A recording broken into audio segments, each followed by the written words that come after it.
First thing, I don't really like coupe style SUVs. You must, because you're watching this review. Now that's out of the way, this is the Haval H6 GT, a coupe style take on the H6 SUV.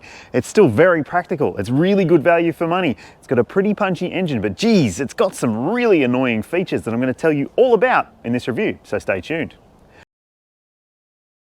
Thanks for watching. Please like and subscribe if you haven't already, and hit the bell to keep up to date with all of my reviews. I've got plenty more coming, and let me know if there's any other coupe SUVs you'd like me to test, if I have to.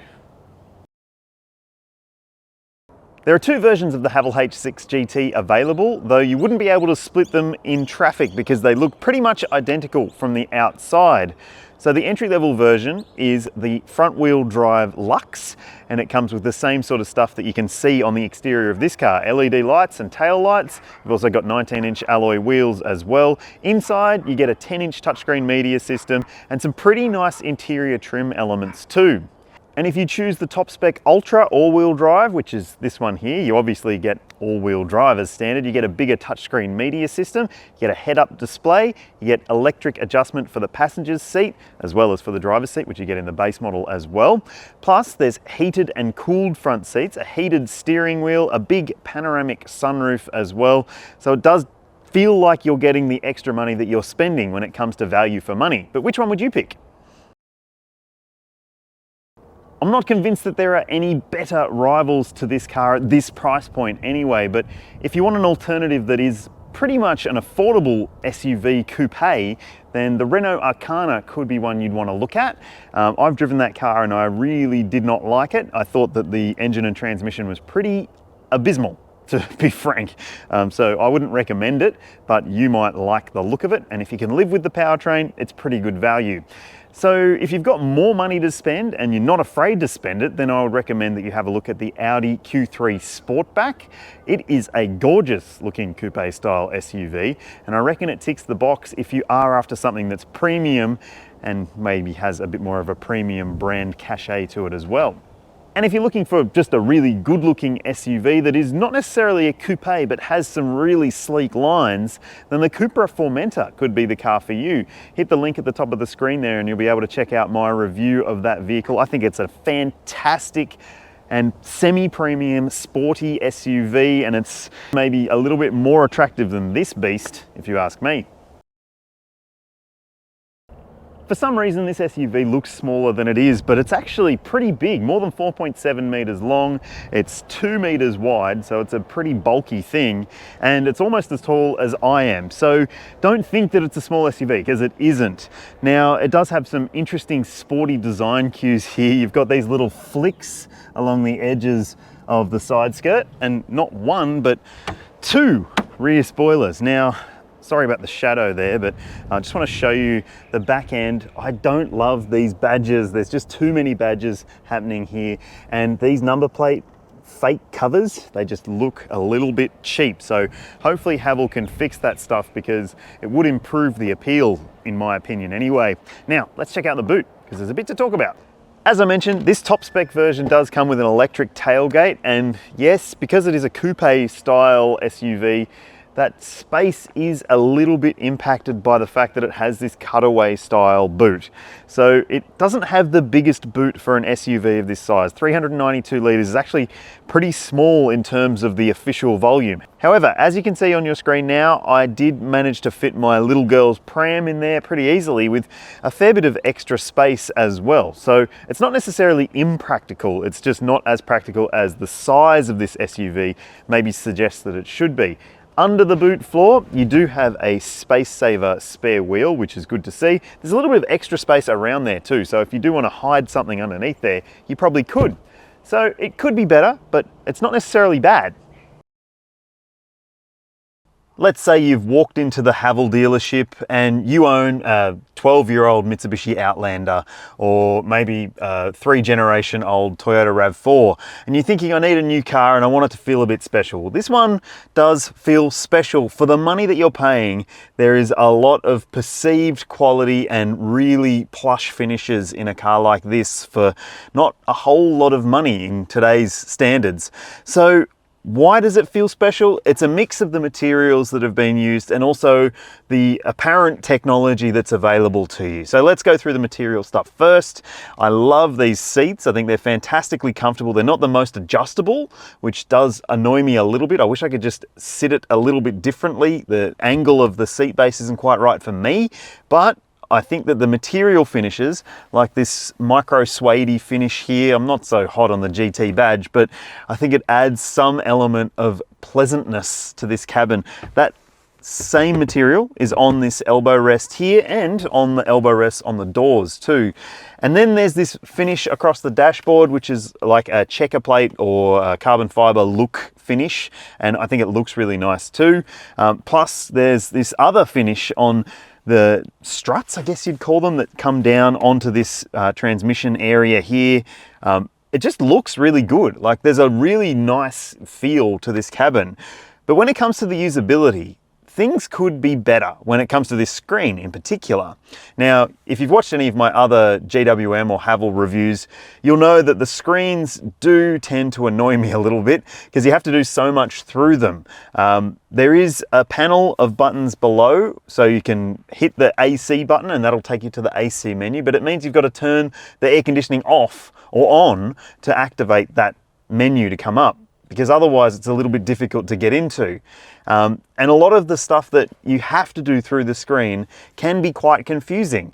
So for example, if you want to turn the seat heaters on, in most other cars, it would be a button that you would press and the seat heater would come on. Instead, in this car, you have to go to the car menu and then seat, and then there's heating and ventilation buttons on the screen. They're not buttons, they're menus, I guess, but it isn't as intuitive or as simple as it could be. And then if you want to turn on the steering wheel heater, it's the same sort of thing. You have to actually go down to the comfort menu and then hit another button there. So look, those aren't deal breakers, and you will get used to doing that sort of sequence. It's just that it's not as intuitive as it could be. There's another screen in front of the driver as well, a digital screen with the information you'd expect. You've got a digital speedo and a trip readout and that sort of stuff.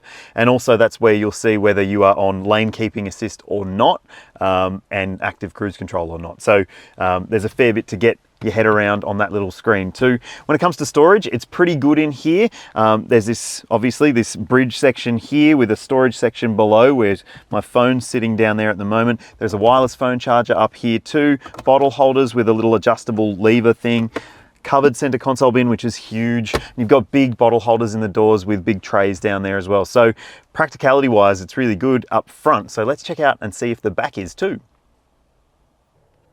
It is a pretty big SUV and it feels pretty big in the back seat too. So this seat is set for me at 182 centimeters or 6 foot tall. I've got heaps of room. It's really, really spacious actually. Lots of leg room, heaps of footroom, pretty good headroom too. And I think that's the thing about this coupe SUV is that the roofline doesn't rake from the B pillar, it rakes from the C pillar. So you don't actually have that much of an impact on backseat head space, which is really good to see. But as you can see in the boot section of this video, it does impact the boot a little bit. So in terms of the comfort back here, it's pretty good. The seat's comfy, it's cushy, and there's a nice amount of sponginess to it. So if you want to fit 3 across, I reckon they're going to be pretty comfortable as well because it's wide and there's not too much of a transmission tunnel getting in the way as well. So that's nice to see. There are directional air vents. There's a couple of USB ports down here. You've got map pockets on the seat backs. You've got door pockets that aren't massive. They don't have a cutout for a bottle or anything like that, but you do have a flip down armrest with cup holders here if you need it. And if you've got kids, there are ISOFIX points in the window seats, 3 top tether points as well, and it's a pretty comfortable thing in the back. One thing I really like about it is that they haven't cheaped out and made the back seat armrests miss out on the soft materials and stuff. It just makes it feel like you're getting a little bit more value for money. The outputs for this engine seem a little bit low. You'll see them on your screen now, but then you put it in race mode. Yeah, it has a race mode, and it is a fair bit more zesty than those figures suggest it should feel. There's a 7-speed dual clutch automatic transmission. I'll tell you more about that in the driving section as well. And you get the choice of front wheel drive, as I mentioned, in the base model, and all wheel drive if you want it in this top spec version. So is the Haval H6 GT a sporty car to drive? Well, it looks sporty, and if you are trading up from one of those old SUVs that I mentioned before, then it's going to feel sporty to you. But in current terms, by current standards, it's not all that sporty. Look, it does have that zesty 2-litre turbo petrol engine, which I mentioned feels like it's got actually a bit more grunt than the numbers suggest. And like I said, there is a race mode. I've got it set up so it's a favourite. And yeah, it's a bit silly if I'm honest. Look, it does sound pretty cool. And it does liven up the acceleration and the gear changes a bit as well. But I haven't been driving in race mode all that much during my week with this car. I've just been driving in normal mode. Turn off now, go away. And it is okay in that sort of situation. It's just there are some frustrating elements, including the dual clutch automatic transmission. So if you are in a built up area like I'm in right now, let's say you want to stop at this intersection, you want to turn right, as I'm going to do. Now let's go. Whoa, see, okay. It's yeah, acting a little bit silly. And that's part of the characteristic of this car. It's hard to judge what it's going to do next, and that means that it's not fantastic to drive. One thing I have noticed during my time in this car is that when you are crawling at really low speed, maybe you're waiting for a parking spot or something like that, and you get back onto the throttle, if you're really easing onto the throttle, it might shudder a little bit, and that isn't the most reassuring feeling. And also, I just want to add that this gear selector is one of the worst. It has no stopper at the edge of the rotary dial selection. So a lot of rotary dial gear selectors have a stopper at the end, so make sure that you don't go past reverse or past drive and just keep twisting the wheel. This one doesn't have that, and it can be really frustrating. If you're in a hurry and you're doing a 3-point turn or a 5-point turn in a tight street, there's traffic around, you get frustrated, it can really get frustrating. Right, reverse parallel park test here. Put it into reverse. Yes, I had to look away from the road to put it into reverse. So back in. Surround view camera is excellent, gives you a really good view, although I hate the fact that it's always coming on at lower speeds when it doesn't really need to. Then the forward view camera comes on as well, which is really, really good. It's got one of the best camera systems in the game, I think, and it really does help if you aren't certain of yourself. And this is a big car, remember, so it's pretty hard to park. Yeah, it's just one of those things that helps out. All right, I've made sure I'm in reverse. Now back to drive. Yay! There we go, we're off again. So that transmission, in combination with turbo lag from the engine, makes it feel like it can go, you know, nothing, nothing, nothing, woof. And if that's okay with you, then fine. But I think there are more refined engines and transmissions out there. In fact, I drove the H6 Hybrid, the SUV version of this car. Hit the link at the top of your screen there. That car was so much more refined than this when it comes to this day-to-day driving thing.